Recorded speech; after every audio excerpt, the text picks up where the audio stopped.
I think I'm saying that we struggle all our lives to answer it. But it's the struggle that is important. That's what helps us to define our place in the universe.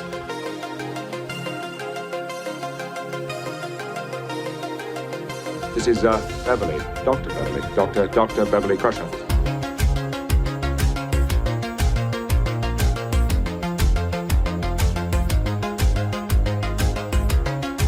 Look where we are. Here, all of us, in this moment. So let's do what we spent our entire lives learning to be great at.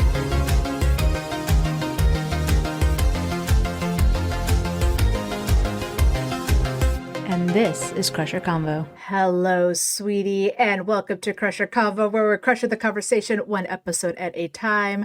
Dr. Riversong meets Dr. Beverly Crusher as we deep dive the similarities of sci-fi's favorite women. And to join me tonight is one stand-up guy who loves to boost the signal in the Trek community. We welcome Ed. Hi, Ed. Hey, how's it going? Sorry, that thing wasn't there working. we go. Luckily you had your screwdriver with you. Yeah, That's you always always good to have it have. at hand. Very handy, very handy. Now, Ed, before we jump in, I want to talk about my sponsor real fast, which is Cherry Tree Incorporated. If you use my code CrusherCombo6, you get 6% off your order on Borg computers, Borg, Kitty on Borg cubes, Cleon keyboards, the whole 9 yards, okay? Or DS9 yards. Just head over to mycherrytree.com and follow them on the socials at Cherry Tree Incorporated. Want to do that real fast. Now, I got a couple of questions for you, Ed. Sure. All right. The first one's a Trek question, which is, what female character do you find inspiring? Oh, Jadzia Dax. I love it. I love Jadzia. So you can't go wrong. What's the reason behind Jadzia that you love so much? I think mainly growing up, I always liked science, and from the first time that she appeared on DS9, she was science. To me, that was she wasn't there to be the sex pot, as it were, or the whatever the case may be. Terry Farrell was playing a scientist, and growing up, that's the way I looked at her. So yeah, I mean, I always enjoyed her character, and by proxy, Esri and Isla and all the Daxes. Yeah. I'm glad you mentioned Isla. We can't forget her. No. So my next question, though, is the second part of what we're doing today is about Doctor Who. I got my Crusher hat on, but I got my Riversong, wearing a bow tie with got some TARDIS back there. I got my TARDIS here. Love to cross the streams. And so why do you love Doctor Who? What is it about Doctor Who that you love so much? Because the moment I had mentioned Doctor Who, and this was months ago, you're like, me, can I join that one? And I'm like, absolutely. Man, I was pretty late to Doctor Who. I didn't discover Doctor Who until about 2008, late 2008. By that time, the revival show had already started in 2005. So David Tennant was the Doctor, gotta have the 10th Doctor, or the 9th Doctor. Sorry, 10th Doctor. Jesus. Oh, wow. Anyways, and there's so many. We got Chris, we got David, we got Matt. I know it's a lot to keep up. But I know I started watching, and it was back when Netflix was still, you send the discs in the mail. And so right. Like pre-streaming. So I was like getting the discs in the mail, enjoying the episodes, and, could not wait for more. And it just hooked me. I loved the science. I loved anybody that was able to solve a problem without a gun or his fists. He used his mind and his two hearts. And I love that. I was also late to the party. I don't think I started watching Doctor Who until 2012, 2013. Okay. So the 12th Doctor was already in play at that time. And the whole reason was because I fell in love with David Tennant when I saw him at Broadchurch. Broadchurch is such a fabulous show. Yeah, love it. And Olivia Colman, all of it. It's a great series. And when I saw that he was the Doctor, I was like, oh, I might actually give the show a chance if he was one of them. And got hooked. Like, Blink, obviously, is a classic. I love the Even Angels. But then even going into Matt Smith and having Amy and Rory and Riversong, I was done for. Like, that was it. I was like, that's it. I'm done. This is great. And so I had to kind of start backwards and, kind of get back into it. But like you said, there's so much to the story. It's such a tragic story too. Yeah. The doctor has a tragic story. All the characters end up having a tragic story. Donna, we're not even going to talk about Bill Potts at the moment. There's just so much that happens that you're just kind of like, oh my gosh. And the doctor keeps persevering, right? He just keeps going and doing his job and doing his thing. Which then when I get into Star Trek 10 years later, you kind of see the same thing with a lot of these characters as well. So there's always just this parallel. But obviously I fell in love with River Song, and she's not really a doctor, but she's not really a companion. She's the wife, but that's later. Well, it depends on where you look at it in the book. I know, right? Spoilers. What part of the diary are we reading today? So as we jump into this, I wanted to do this little parallel of my favorite characters, which of course is Beverly and River Song, and just all that they went through, and how Star Trek and Doctor Who meet, to the fact that we saw the TARDIS on the Enterprise in a Strange New Worlds, episode, or the 15th Doctor saying, we need to visit those guys one day. So clearly there is a way to do it. I still think, Wesley is a doctor. He's a traveler. Same thing. Time Lord, whole 9 yards. But let's start with this, with a clip. One of my favorite scenes with River Song and the Doctor. Hello. Hello. But that means... I'm afraid it does. Ooh. But you and I, we Yes.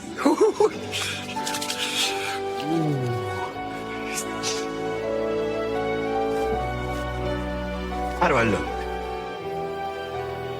Amazing. Okay, so spoilers, everyone.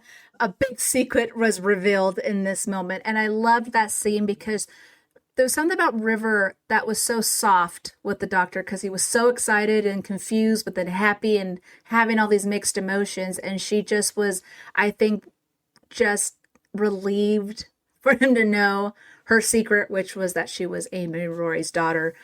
And yes, they kissed, and yes, they got married, and Amy became his mother-in-law. And it's a whole funny story all between that. But when I compare the two here, as you see, Beverly Crusher and River Song, sorry, I picked really sad pictures, but I felt like it worked well in this moment.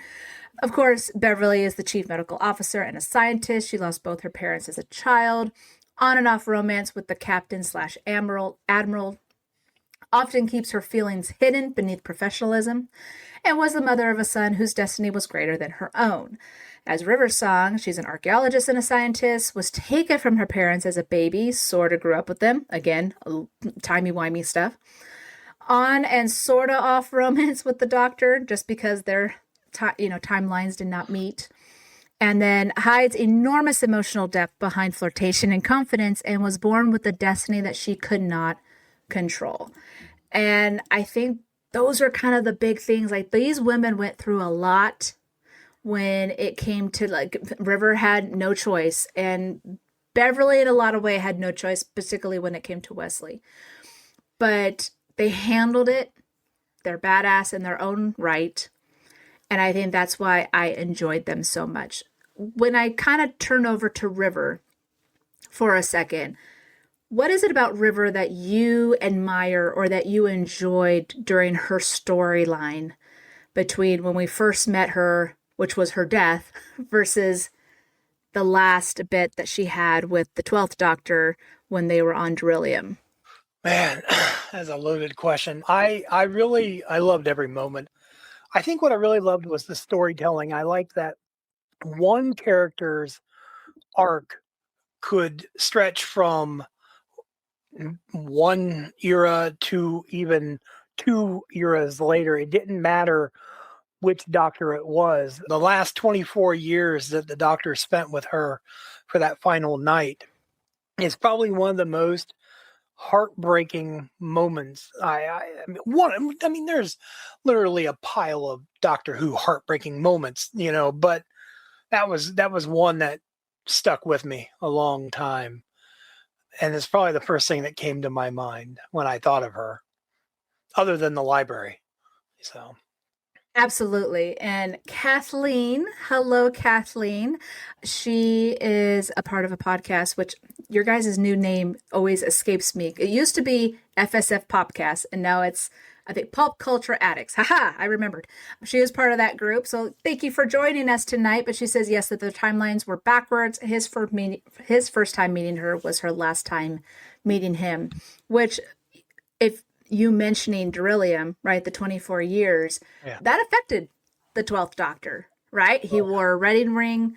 He kept, the diary showed up. There was always these things where he kept her picture on his desk. Like, that was his time of mourning her and loving her and carried her, memory alive. Now, shifting gears a little bit, when it comes to Beverly Crusher, do you sense that her story is tragic in a way? Or do you feel like Beverly really had it easy than most of the characters? Oh, I would never say that she had it easy. I think a lot of her tragedy and her story, without knowing exactly, and I want to preface by saying the story wasn't quite fleshed out as to why she sent herself into exile to keep her son away from everything. I think a lot of her tragedy was self-imposed in some ways, and she probably could have, maybe she could have asked for help, but it is what it is. Unfortunately, she did what she thought was right, and ultimately that's all that matters. And whether it was tragedy that was bestowed upon her or tragedy that was forced upon by herself, it is tragic regardless. And I feel for how the character existed, especially if you think about the time period that she spent on the run, away from family, away from friends, protecting Jack, sure, but how much time, what sacrifice is the greatest? I don't know. I don't know when a sacrifice is truly worthwhile when you have no chance of ever reclaiming what you've lost. So that's just a thought. No, that's a perfect example because, Beverly made choices that was either going to help or hinder her, but she made the choices that was right in her mind. So in this sense, in order to protect her son, she had to pretty much sacrifice her whole life, right?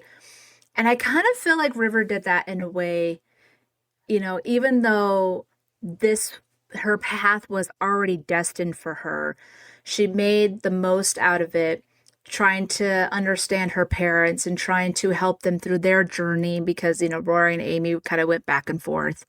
And then even helping the Doctor in a lot of ways. And so she didn't want to see her family destroyed. She didn't want to see her family fall apart because of whatever they were going through.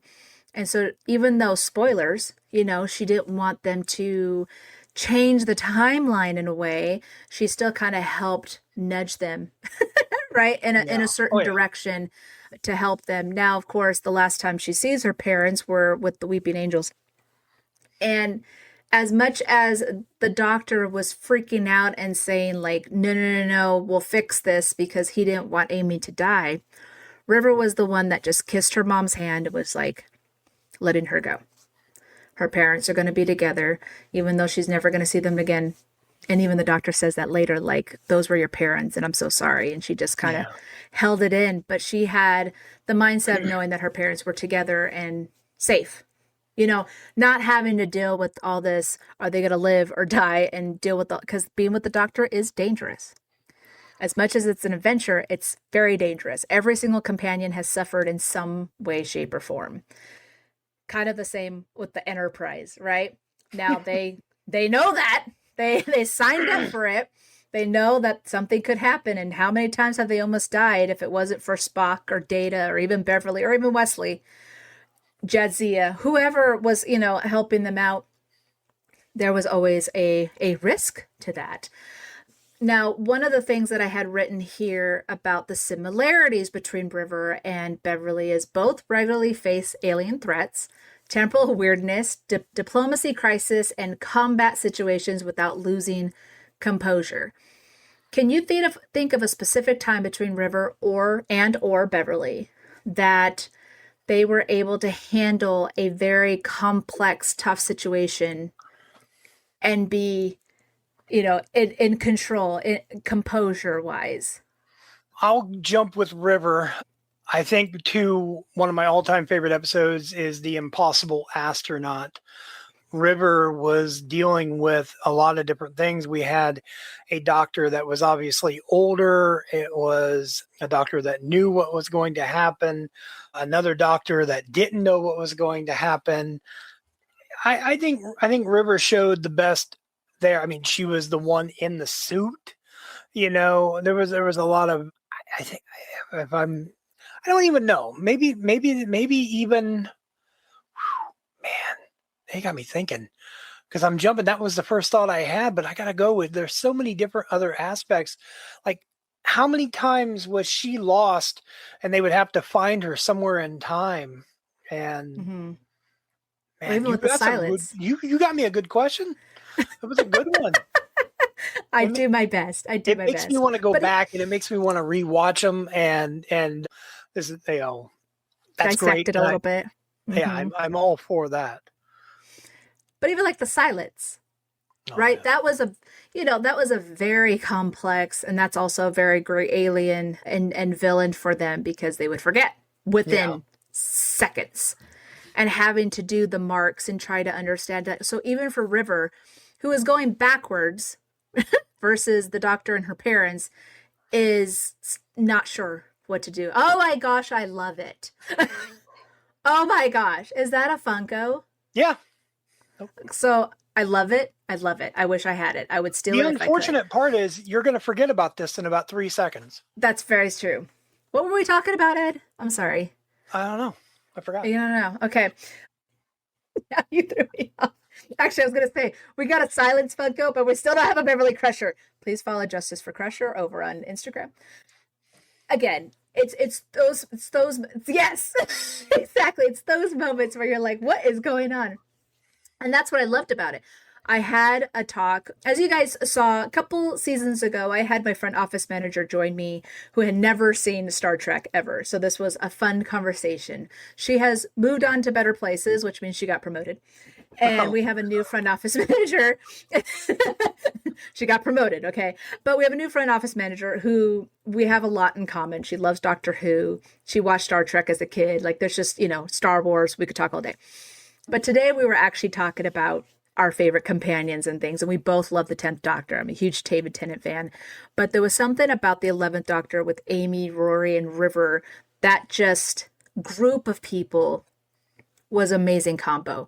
They just had amazing chemistry with each other. Now, River had chemistry with anyone that she was on screen with. Like, that's just Alex Kingston. But just those four had a really great group. And I feel like their stories worked well as well. Right? Oh, yeah. Now, continuing with that, though, both characters between Beverly and River, both characters project competence, emotional intelligence, wit, and authority. We've seen Beverly play it, right? Just recently, I was doing a thing about why I do not like Vosh. And when she met Vosh, she played it, right? She was all like, oh, who's this? I'm going to sit down in the captain's chair and drink his tea, okay? While she's trying to figure out who this woman is. Same with River, where she is always doing those little wink, wink, nudge, nudge situations. And it's hilarious, but it's so good. Will Wheaton had just posted about like a favorite of his, a scene or something like that. And it was something about, where the 11th Doctor was saying to River, you have that look on your face. And she's like, well, this is my normal face. And he went, exactly. And she's like, oh, shut up. Cause he was talking about, you're giving me that look like, he's handsome and charming and stuff. And that's just little banter and stuff that I adored. Is there a moment though, that you thought was funny with the characters? Like even Beverly, anything funny that she did, or River, or, any of the two? Man, when it comes, I'll touch on Beverly, because a lot of Beverly moments for me, I know people don't like Insurrection, but I thought that I always like the part. I know people don't like it, but I like the part where she and Deanna were talking about the changes from being down on the planet, and Data heard them. I know it's aged poorly, but I thought it was hilarious. I liked Insurrection. I liked when in the episode Remember Me. I think Remember Me has some really good humorous moments. She was going through a really rough time. People were disappearing, and it's like here she is all by herself, but yet, questioning herself and stuff. I think it led to some great moments. To me, it's like a play, and the best way to have your real self of any character come out is to be alone. Think of it like, have you ever been in your car and you're talking to yourself and you're trying to run through like, did I forget about this? No, I didn't forget about that. It's like, it was like that kind of moment, and it was real. And I think that was one of the things I really liked about Beverly. And as for River, River, humorous. Most of her things are written to be humorous in some nature somewhere along the lines, but yet as for something that truly stands out, no, because it was, for me, it was always part of her character, her DNA. And it was more, I think it would stand out more if she would have been deadly serious. That's true. Yeah. Kathleen, she wrote, I think I have silence living in my house, or maybe it's the ADHD. And she said, you sent your front office manager to a farm upstate.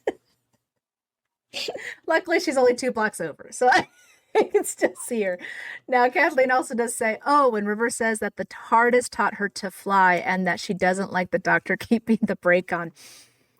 Again, those little moments of, even when he boops her little nose or her making comments, it lightens it up, right? Especially in a very serious situation. She kind of does a lively moment. This came to my mind as we're talking about this. When they thought the doctor had died, because that River didn't know that was River in the astronaut suit shooting the doctor. Again, guys, spoilers if you haven't seen it. I'm sorry if this is confusing. It's a very timey-wimey show. Okay, that's what's going to happen. And then all of a sudden he comes out of the bathroom to go get his special straw because it gives it more fizz. And, they're all in shock. And River's in shock. She has no idea what the heck's going on. And what she does, she slaps him. She's just like, I don't know what's going on, but I hate you right now. And he's like, I probably deserve that. I just don't know why, And it's those moments where you're just gotta watch more, Yeah. And that's what just makes these series, these moments, even like you were saying with Beverly and Remember Me, those moments are great. When she's going one-on-one with the computer, hilarious. She was just like, yeah, whatever. Like she's just like not even gonna listen to the computer anymore. It just is because they have to be by themselves and they have to work off whatever they can. And it's gold. Like it's absolutely perfect in those moments. Now, of course, River's song is famously nonlinear, while Crusher's arc also involves long absences, changing status, and revelations about family and history, as we saw in Picard. We mentioned about her having to leave, and maybe she could have asked for help, but didn't feel like she could. Like there's just those back and forths, and maybe she did those what ifs, pros and cons, and maybe she just kind of panicked. There's a moment where you're like, I don't know what to do. I just have to protect my son. But they do question, tease, confront, and emotionally unsettle Picard and the Doctor in ways other characters usually could not. So even though they were technically the love interests, okay, more so for River and the Doctor than Beverly and Picard, but there was a one-on-one where the Doctor listened to River more so than anyone else that he was around. And the same with Picard and Beverly. Pretty much because they were friends for so long. Do you find that interesting that even though they were the love interest, and I'm doing quotes here, guys. Okay. Even though they were the love interest, did you find it interesting that these women were able to kind of put the Doctor and the Captain in their place in certain ways that no one else could? Or were you just not shocked by it just because of the way that their characters were and how they were written to play those roles? I think I was more surprised by the 12th Doctor and his interactions with River, to me, you know, 10th Doctor didn't really get a chance to know her very well. You know, it was, hi, I'm meeting you. She's meeting him. It was her last time seeing him, his first time seeing her. So there, to me, that's an outlier. And then her interactions with 11, I think, are the basis for everything we want to know for their relationship. But as for 12 is like, to me, it's almost like dating somebody new.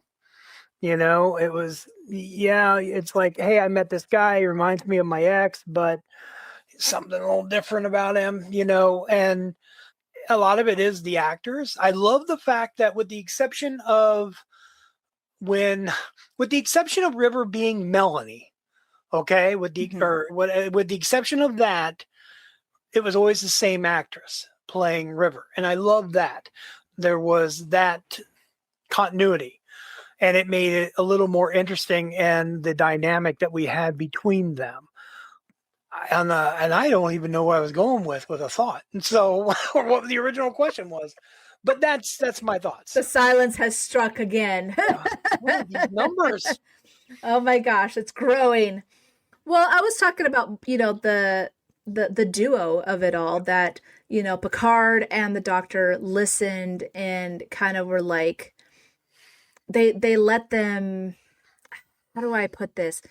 You know, there was just certain, let's just say for Beverly and Picard, there was certain things that Beverly could say to Picard that no one else could, you know, because they were that close. Same with the Doctor and River, even though their timelines were crossing over backwards from each other, there was a trust there.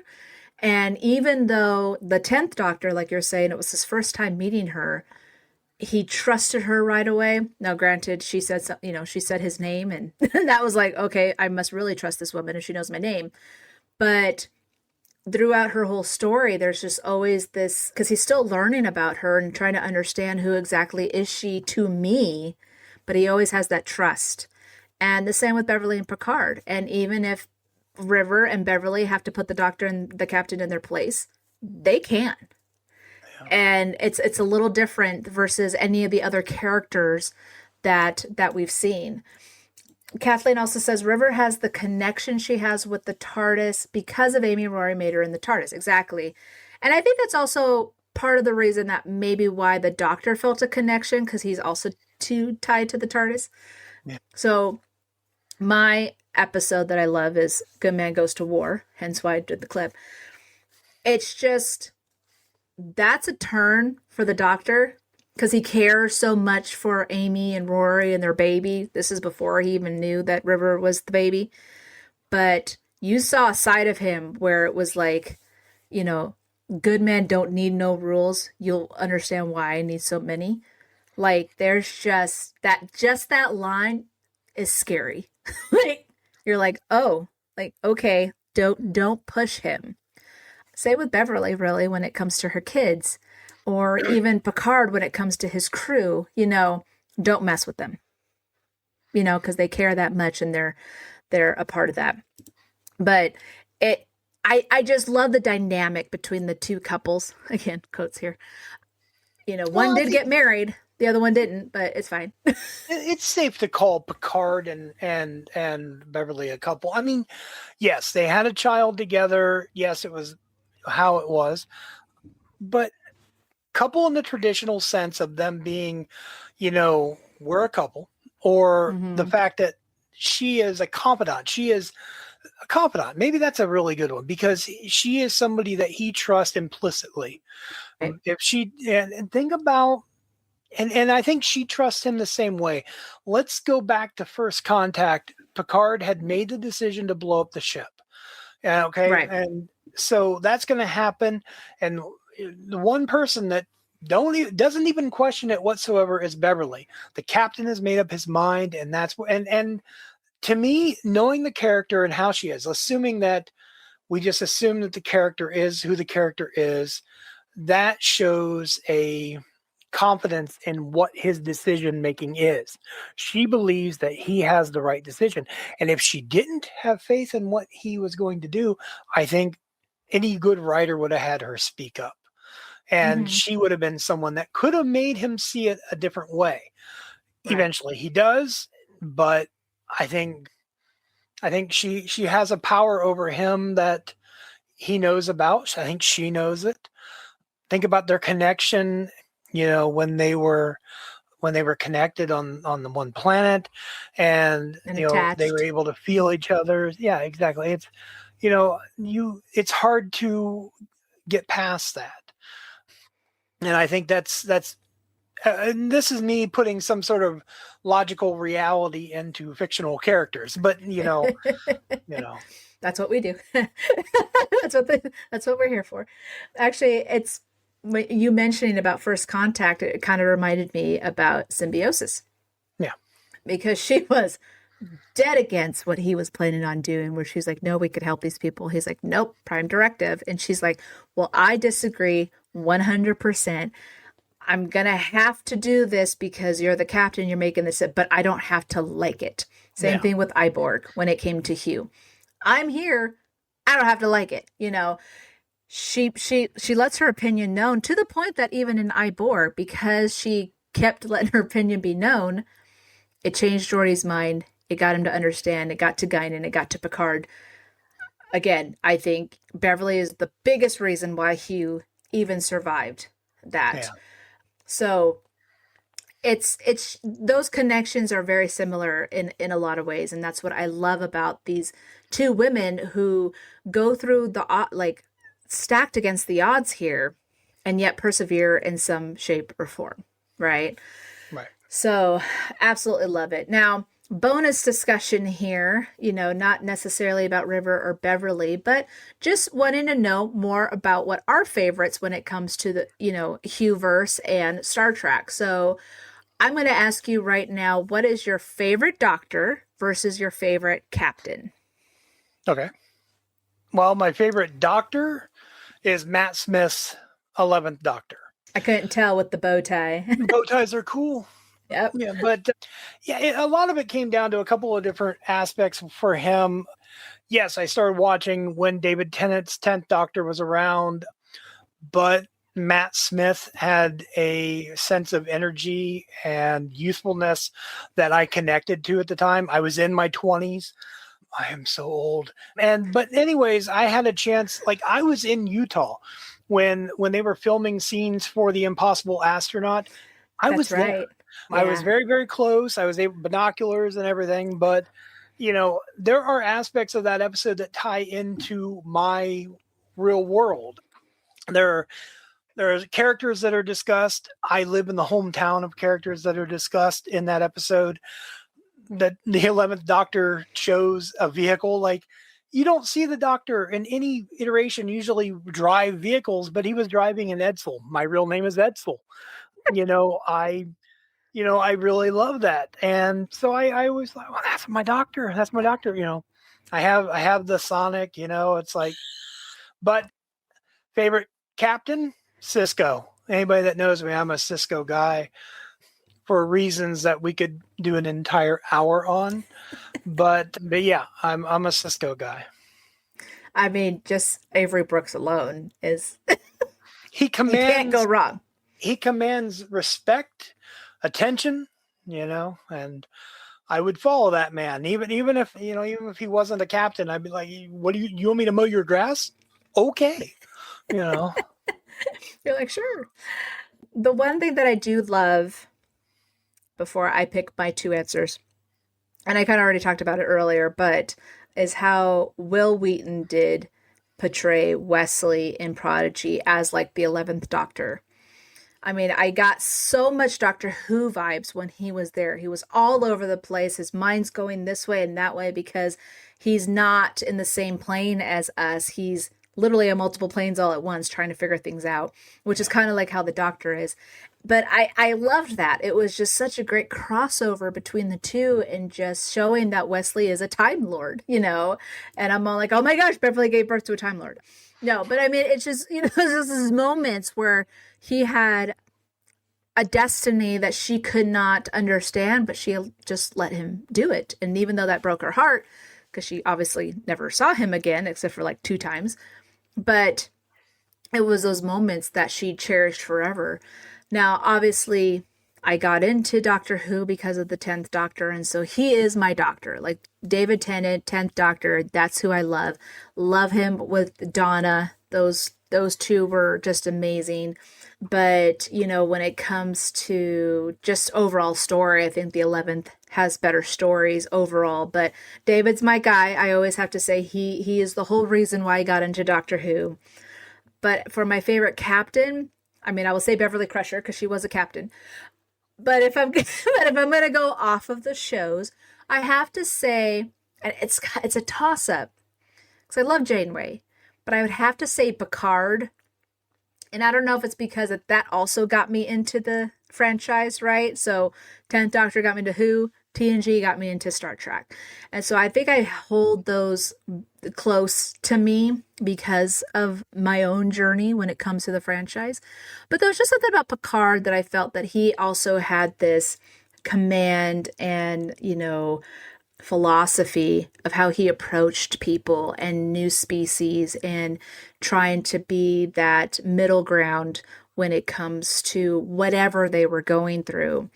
And so it's sad to see him go through as much as he did when it came to the Borg and his own family and trying to deal with the tragedy of his own life. But, he handled it well in certain cases.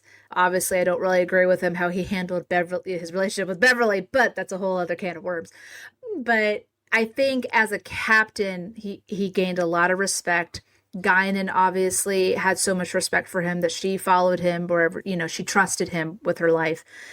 And even Riker, he never left the Enterprise, not just because of the Enterprise, but he respected Picard and he respected everyone on there that he didn't even take his own command, 3 times before he got the Titan? I think that kind of shows a lot, something like that, right? Like, I think that kind of shows a lot of his character.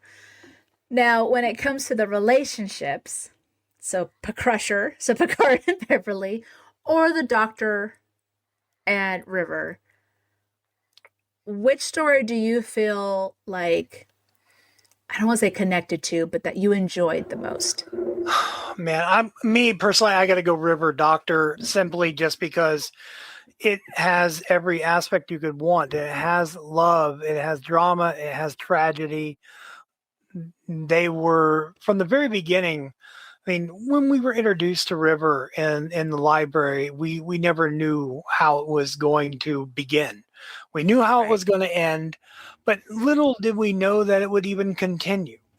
And then it did. And then from the first time the word spoilers were uttered, we knew something was about to happen.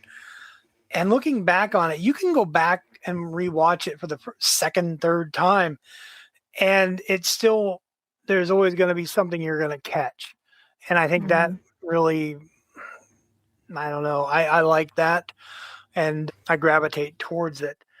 Not that I don't have respect for Picard and Crusher, but to me, their love affair, their romance, whatever else, is like two ships passing in the night. And it happens, but they may have a love for each other, but I don't believe that they have in love for one another. And there's a huge difference. Like, I can love a friend and I can love a wife, but I'm never going to love the friend as I do the wife. And I don't think that they were ever going to be husband-wife material. Right. Where, in my opinion, but. Right. I mean, it's hard for me to choose, obviously, because I love both of them. But I think you're right. I think with River and the Doctor, they just had, it's a tragic love story, but it's a love story nonetheless. Yeah. Like, there is at least something that comes out of it.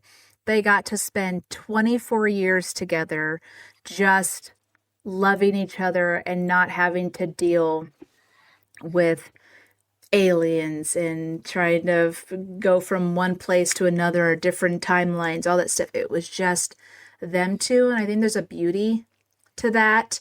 Clearly, it shaped the 12th Doctor in a way that he was heartbroken, knowing that's all he was going to have left of her when she was going to be going off to her death, right? So it's one of those moments where it's such a beautiful thing. Or even with her, I would rather let the timelines be destroyed and everything because I can't kill you because I love you, which is why he married her in that moment, right? There was just so much to them that was beautiful.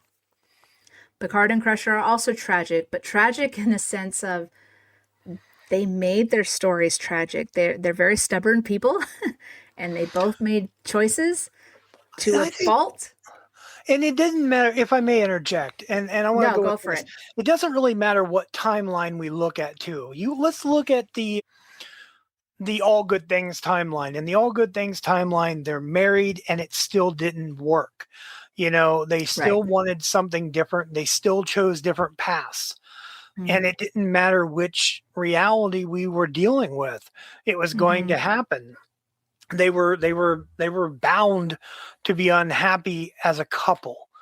Mm-hmm. And maybe that's a piece of solace we can take, that, she, in that universe, she became a captain.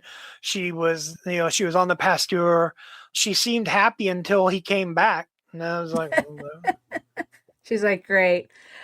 And again, it doesn't seem, but even in, was it the comic books or even the books themselves, like other timelines where even with her and Jack, it was like either Jack died in one timeline or Beverly died in another timeline, or they divorced because Wesley died or so. Yeah. So it's always like a tragedy of some sort when it came to Beverly. And I think that's what's so sad.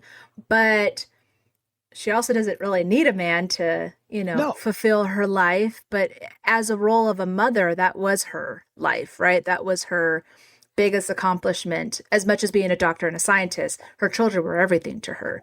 And I think that's also what, is a big inspiration for Beverly to a lot of fans when it comes to that. Now, Borg versus Cybermen. So, one is you will be assimilated, while the other one is you'll be upgraded. Who do you feel like is the worst villain? Borg. Like, as in who I wouldn't want to run into? Borg. They're violent. Cybermen are they're equally unfeeling, but I think they're easily defeated without a weapon. So, I mean, true. Yeah. So, yeah, that's how I have to go with that one. I'd be more afraid of the Borg. I think with the Borg is, it's either this way or the highway, right? And like you said, with the Cybermen, I don't want to call them brainless, but they're kind of just one-dimensional. So yes, it's easy to fight them. It's easy to destroy them. While the Borg, you fight them, and then they all of a sudden are like, oh, I now know what phaser number you're using, and so now I'm going to be able to, so it's harder to defeat them. They adapt. They adapt to it, yes. And so that's, but I just thought it was funny how here we have these two very robotic, machines, and their tagline was pretty similar, where it was like, you'll be simulated or you will be upgraded.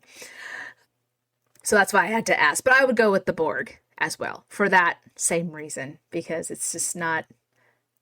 It's tough to fight against the Cybermen, but it's even tougher with the Borg, especially because there's so many so many quadrants. That and the insanity. Cybermen will turn you into a Cyberman, but it takes a little while. The Borg, they're going to, there you are. Yeah. You're done. Yeah.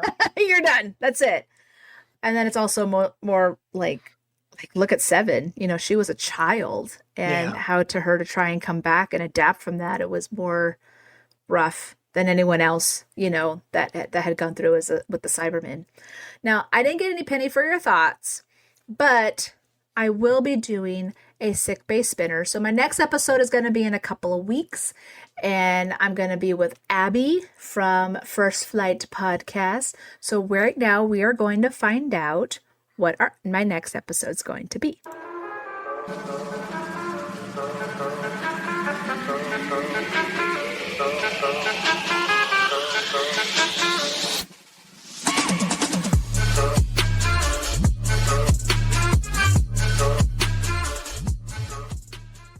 I'm very excited. Children of Time from DS9. I think I'm hoping to see you in the chat. You know, now this episode will be pre-recorded, so if you do want to leave a penny for your thoughts, please send them my way because yeah, it's gonna be a fun conversation. Only time I will do pre-records is when our timelines don't exactly. Oh, there he goes. He's already starting. So hit me up there. But yeah, I'm absolutely super excited about that. And before I really get into my redhead alert, I do want to mention, and this is actually a redhead alert, but let me grab something real fast. So redhead alert, we'll go ahead and do that. I mean, oh, I love it. I have a weeping angel actually up there. I should have brought her down. Gosh dang it. I was prepared but unprepared, whatever. Now, as you guys know, I've been having my giveaway. Okay. Need to get to 1,000 subscribers on YouTube and 1,000 followers on Instagram. Because again, really want to go back to lives on Instagram. I'm actually doing pretty good. I just passed 600. So yay.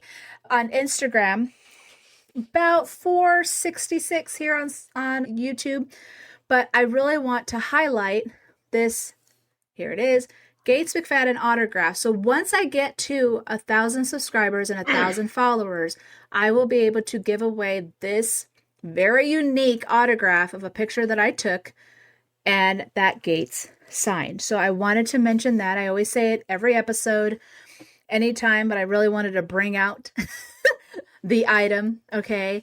And just keep sharing my stuff, guys. I really enjoy, having fun with you guys on Instagram and here on YouTube, posting even my shorts. A couple of my videos were like shot up in the thousands with views because it was funny and hilarious and oh so true. But I, want to be able to give this away. So if you guys can help me out, that would be great. Ed here, he boosts the signal as much as he can, and I really appreciate that. And so, yeah, if you guys know any other Crusher fans or even just Star Trek, send them my way. I would greatly appreciate it. And thank you, Will Wheaton, for sharing one of my favorite memes, because that actually shot me up on Threads. So if I could only get more on Instagram, that would be amazing. But let's continue with my redhead alert.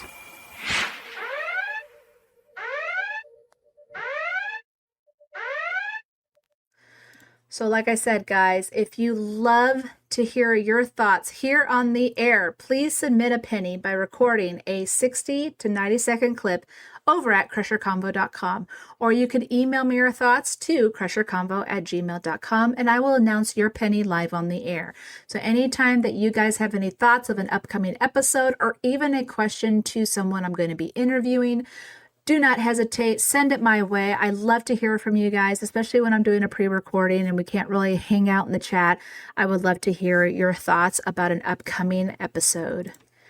And of course, my Patreon shout-outs go to Leslie, Dave, Grayson, and Elisa, who are my Commander patrons, and Chuck, Engineer Mark, and Johannes Bohr, who are my Admiral patrons. If you would like to support the podcast and enjoy exclusive extra content, just head over to patreon.com/Crusher Convo, and you can sign up for as low as $3 a month.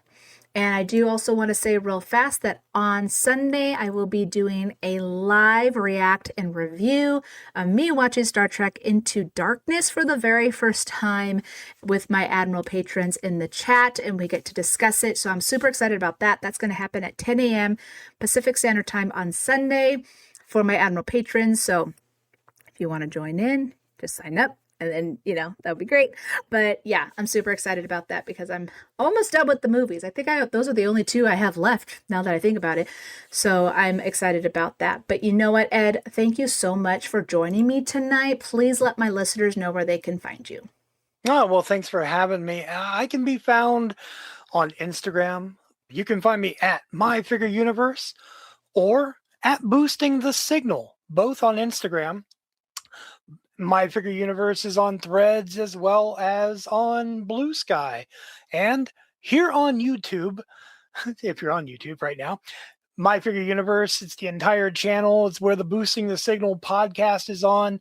I have shorts. I have unwrappings of cards, unboxing of figures, weird stuff, and some upcoming stuff that's kind of fun that's going to come out on the 3rd. It's a little bit different, especially if you like Stargate. But yeah, I love it. And I could use more followers too. If I hit 1,000 on both of those, I got something really cool I'll give away too. It's just not signed by Gates McFadden. So, but definitely do me a favor. If you're watching this right now and you're watching this because I'm on here, I want you to click like on this video and I want you to follow this. Follow Crusher Combo here. Follow Crusher Combo on Instagram. Let's get her signal boosted because that's the entire point of this. And you are the best at boosting the signal. If I could speak for everyone who has not only been on your show, but where you have shared so much content for everyone. It has been so much appreciated. I know like Larry Nemechek and even the letter decks and, Transporter, like everybody, we greatly appreciate your hard work of just boosting our signal and helping us out. And I mean, obviously, like, it's just absolutely amazing. And you even send in a penny here and there. And it's so much fun to hear your thoughts and to be able to have it on the show. So thank you so much, Ed. I really appreciate it.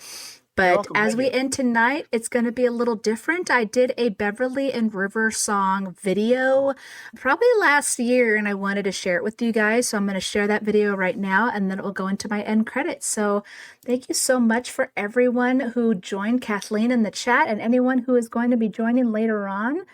But as always, live long and prosper. Crusher out.